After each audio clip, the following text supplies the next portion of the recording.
think that our program of bombing airfields was turning out to be successful.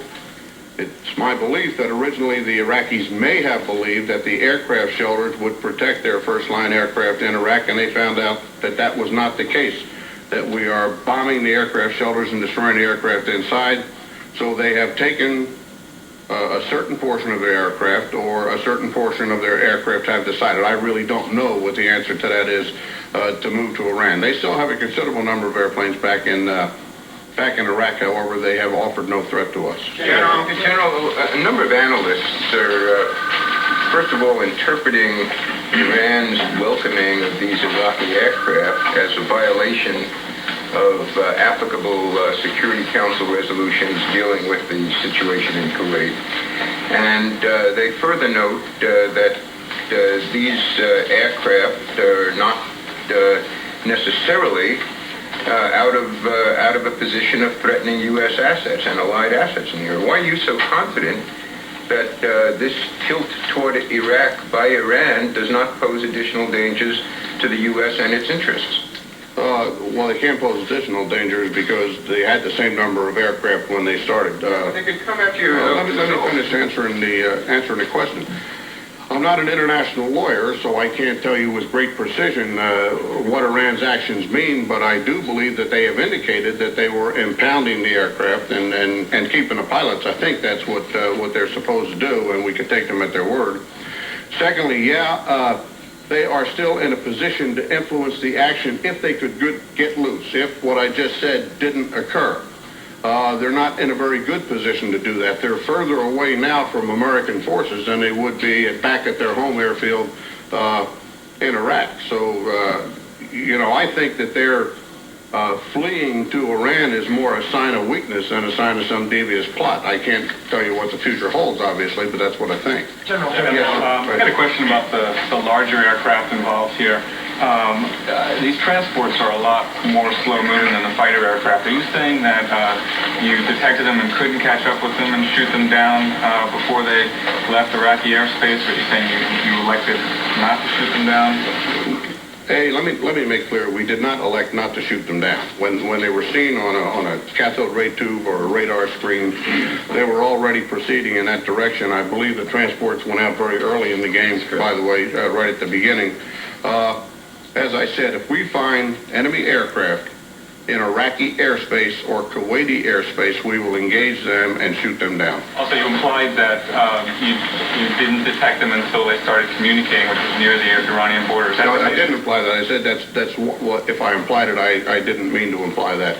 That was one factor in our picking up that they were going. Another factor, of course, is picking them up on radar, but there are a lot of evasive things that an airplane can do initially, like fly very low, so it's mixed in with the ground clutter, and I don't know what profiles they were flying. I have one further question about the AWACS, just to clear things up. The British were saying that there were two AWACS, Iraqi AWACS aircraft into Iran.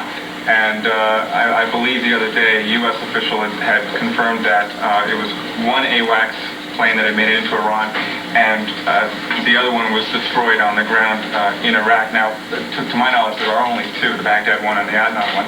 Do you know of any others? Well, I don't recall that specific report.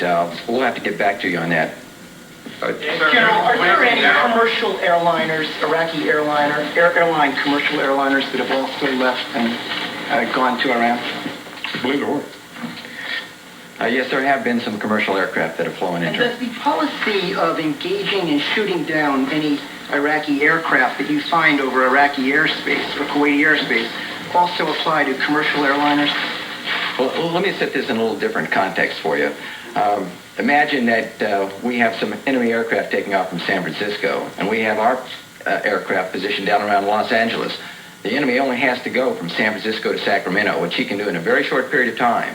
And so unless your dynamics are correct and you're in a proper position, you don't really have much of an opportunity to engage anyone, whether it be a commercial aircraft or a fighter. Right, but my question is... I understand your question. We would not attempt to shoot down civilian airliners unless there was some indication that they were involved in the Iraqi war effort. General, can we assume from what you're saying now that the exodus of these 90 or so Iraqi planes is part of some coordinated move with the knowledge and approval of Saddam Hussein? I don't know. You're asking me to deal in conjecture, and I don't know whether Hussein ordered it. I don't know whether it was something that the Iraqi Air Force decided they wanted to do. I don't know what the discussions have been between Iraq and Iran. I simply don't know.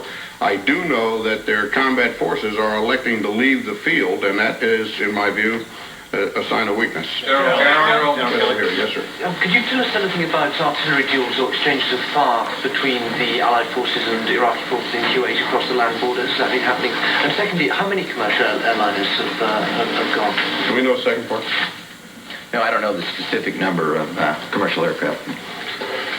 There have been, from time to time, as you know, artillery firings across the line. As I said yesterday, in each case where there has been, it has been silenced, and that's about where we stand. General. Yes, sir, right here.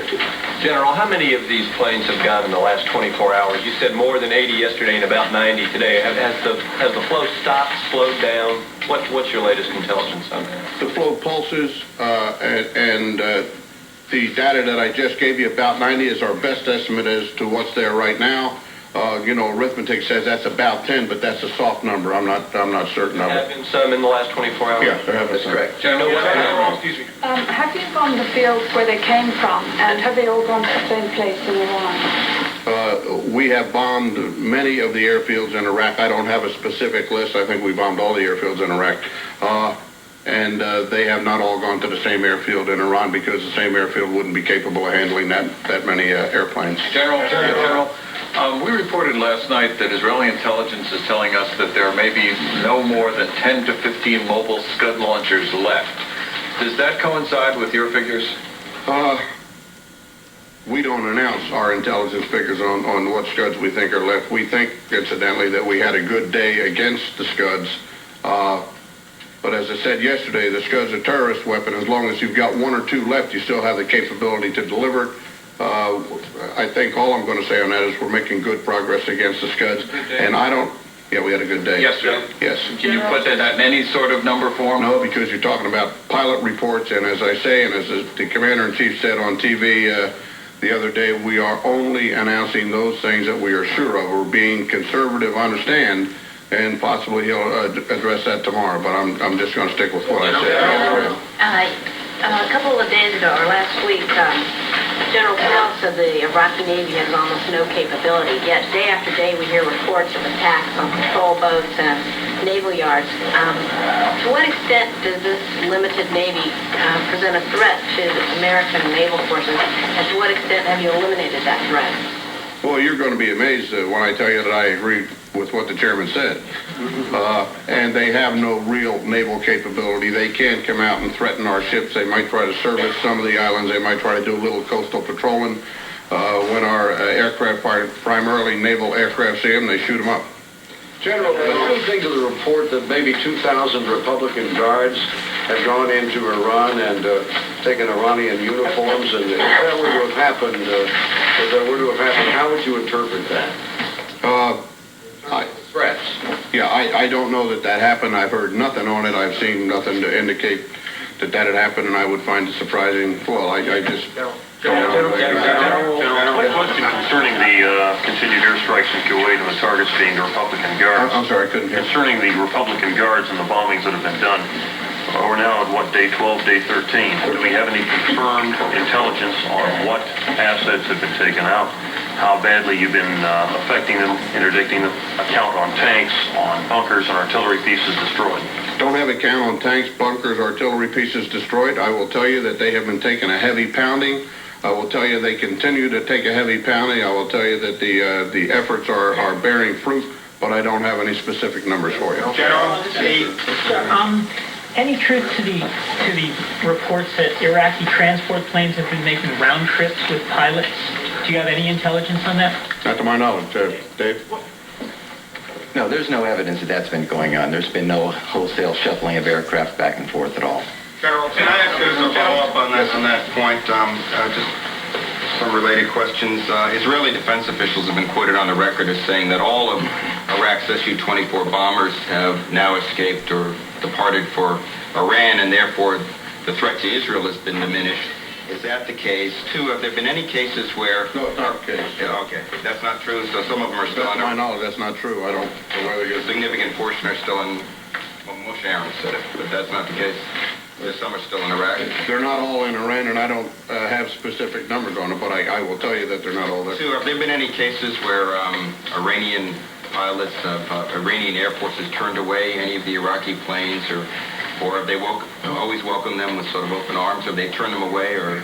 I believe I mentioned yesterday, sir, that there was one case where some Iraqi fighters early on were heading towards Iran. Iran scrambled some of their aircraft, and the Iraqi fighters turned and went back. And that's the only case that we know of. And three, are you counting this now as a net gain for the U.S. military in that you don't think they have the maintenance capability in Iran, and you say they're farther from our forces? Is this unusual development a net gain in your view? They have fled the battlefield. They probably don't have a lot of ordnance with them. They don't have their maintenance facilities with them. Therefore, it is more difficult for them to participate in the battle. So from my perspective, yes, I see it as a net plus for the coalition. Yes, sir, right back there. General, the only thing that bothers me, it doesn't fit.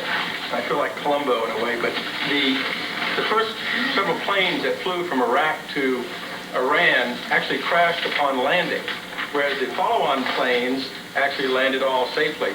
Was there any indication that the first group of planes that left Iraq for Iran had a different motive or did something differently than the other group of planes? Well, clearly they didn't land as well. But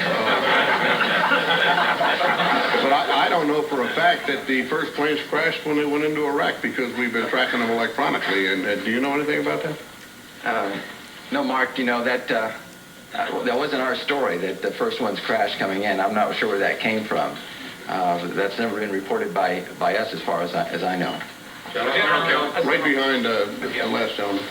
One of our correspondents has spent the last couple of days interviewing refugees streaming into Jordan from Iraq. And many of them, from various nationalities, are telling pretty horrifying tales of being in civilian convoys on the road from Baghdad to Jordan that are being bombed by Allied planes. One Sudanese woman talked about being in a convoy where an oil tanker heading toward Jordan was bombed, and a bus full of civilians behind it was incinerated. And a Jordanian man was talking about 6 cars ahead of him being destroyed by Allied planes, and 6 people killed. Are there military targets along that road, and why are we dropping so many bombs along that path when there are so many refugees trying to get out of Iraq on that road? Well, first let me say that we are bending every effort to only attack military targets and targets that contribute to the war effort. There is no intent whatever to attack civilian targets. We have had no reports of such attacks. I can't guarantee you, obviously, that they didn't happen, but I can guarantee you that we are trying very hard to attack military targets only. I think any review of what's going on in Baghdad confirms that pretty clearly. However, the road that goes from Baghdad to Jordan is a road that is used by the military, and is a road we think that's used by mobile scud launchers. So we do watch it very closely, and we do attempt to engage military targets that we see there. What are the rules of engagement for the pilots? We don't discuss rules of engagement, but the pilot knows what a military target is and what a civilian target is, and he certainly would not be trying to attack civilian targets. As I say, can't guarantee it because I don't know, but we have no reports of it, and we are trying as hard as we possibly can to avoid hurting civilians. General, may I ask a question, please? Yes, sir. In every war, General, it's always the case that every bomb does not hit its target. And since the beginning of this war, we haven't heard a tale of a single bomb that landed where it was not supposed to go. You must, by this time, be familiar with some such episodes. And if you are, I'd like you to tell us of a couple of examples, if they've been made known to you, of circumstances in which bombs, by strictly through inadvertence or accident, didn't land where they were supposed to go and hit targets that may not have been military targets. That's always a possibility. I can't give you any anecdotal information on that because I don't have any. There have been none that have been reported to me that inadvertently hit targets they were not aimed at. That very possibly could have happened. I will say that there has been more precision and precision munitions in this war than any war that's ever been fought. So I have a high degree of confidence that we're largely successful, and I wouldn't assert that we're 100% successful, but I don't know any facts to that effect. General, are you aware of any communication that took place between the Iraqi leader and his air forces any time before the departure of these planes? I am not. That would be an intelligence question.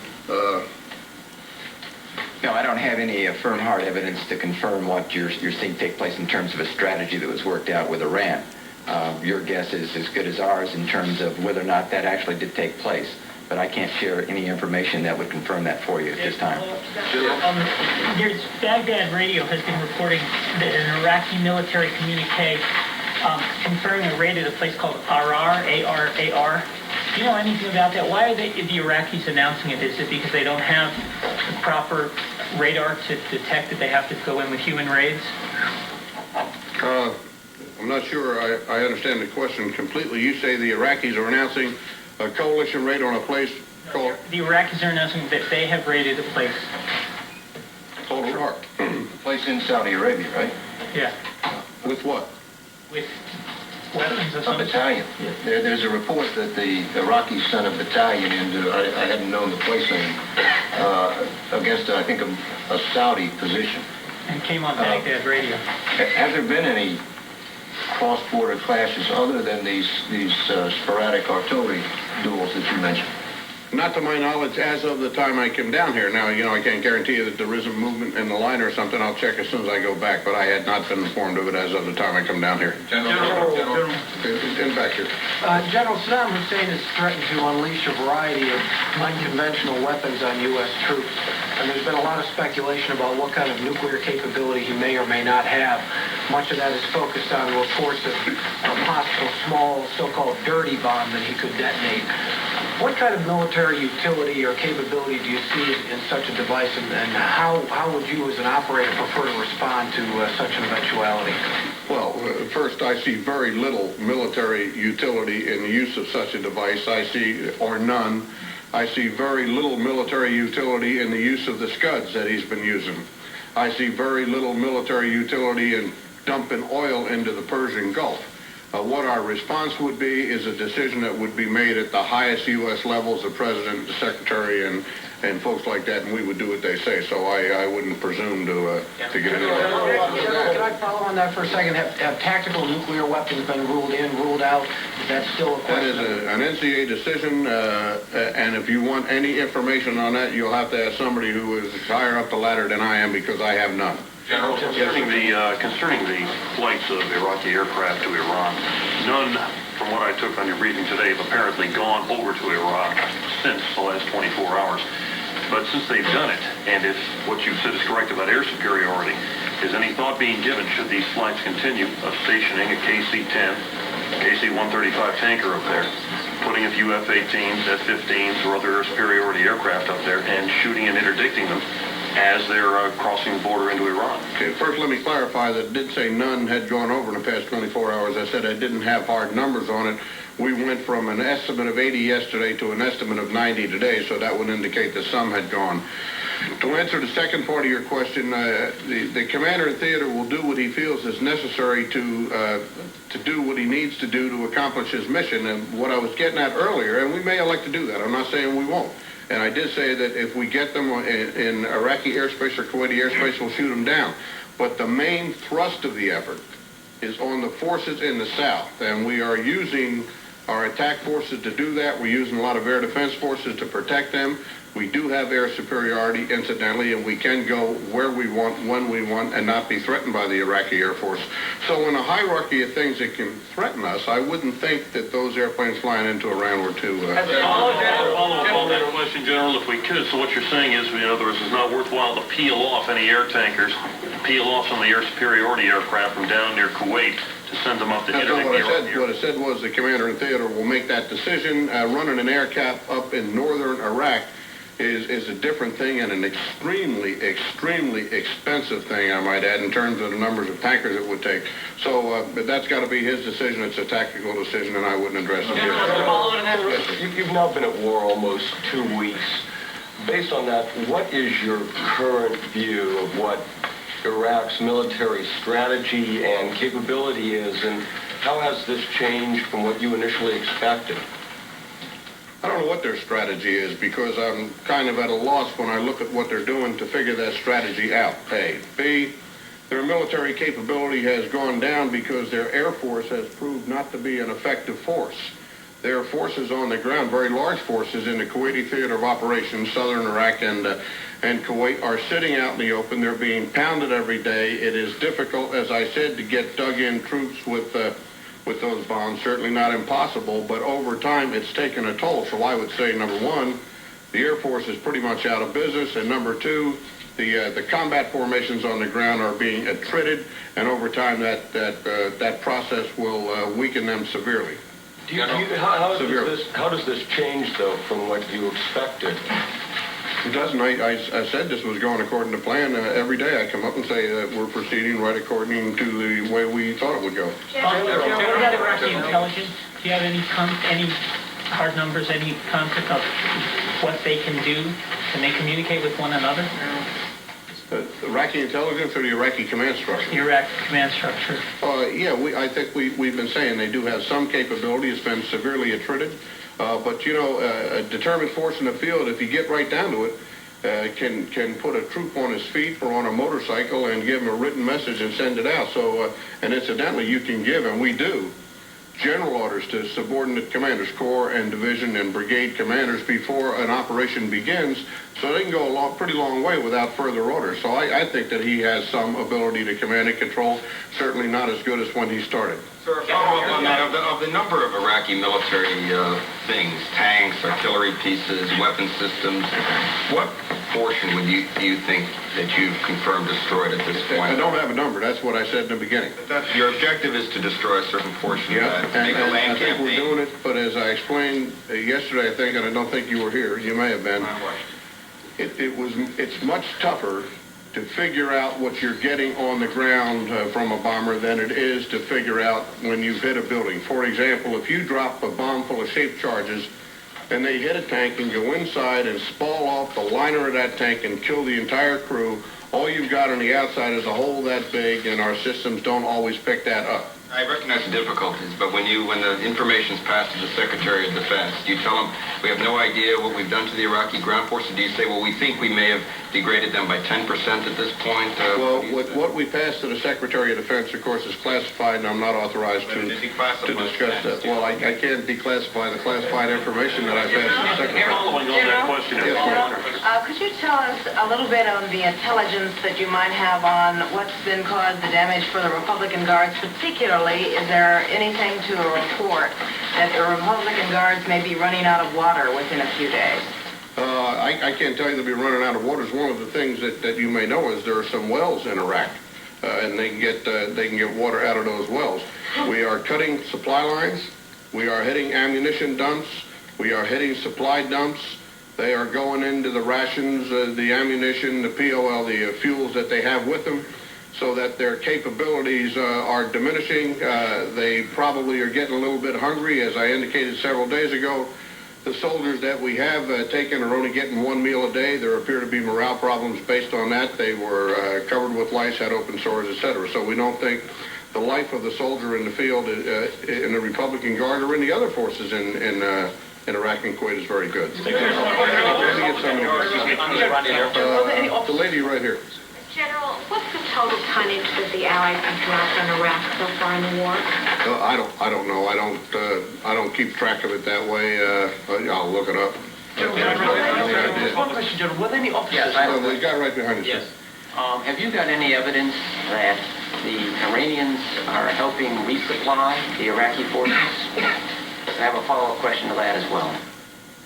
That the Iranians are hoping what? Helping resupply? I have no evidence to that effect. As I think I said there two ago, we knew of some low-level smuggling that went on across the border, but that was primarily foodstuffs. I have no indication whatever that Iran is doing anything to resupply Iraq. A follow-up question. There have been reports that Iranian troops have been seen wearing Iraqi uniforms in Shiite holy cities within Iraq. Do you have anything on this? Absolutely nothing, no. Just one final question, Jim. On the planes, on the Iranian planes. Do you sense that what's happened in the past day is that the number, after a very quick, large movement of planes, seems to have dropped? There was some movement yesterday, but it seems to have dropped down considerably. Is it your assessment at this point that most of the remaining top-line Iraqi planes have now been moved to Iran, and that this could be part of the explanation for the decline in the shifting and movement in the past several days? No, and I'm not sure that it's not a pulse. I'm not sure we're in a gap right now, and tomorrow we'll come in and tell you, or the day after, that there were a great number of planes that went, or that there were none that went. I can't really figure militarily what's behind that move, so it's difficult for me to figure what the logic train was that came up with that move. Do you think that most of the top-line Iraqi planes have now been remaining, that still exist, that have not been destroyed by your forces, have now been moved to Iran? No, I would say a lot of them have been. I would not say most of them have been. There's still a large number of first-class aircraft that are left in Iraq. Thank you very much. Yes, sir. Thank you. We know. A couple of other quick points for you.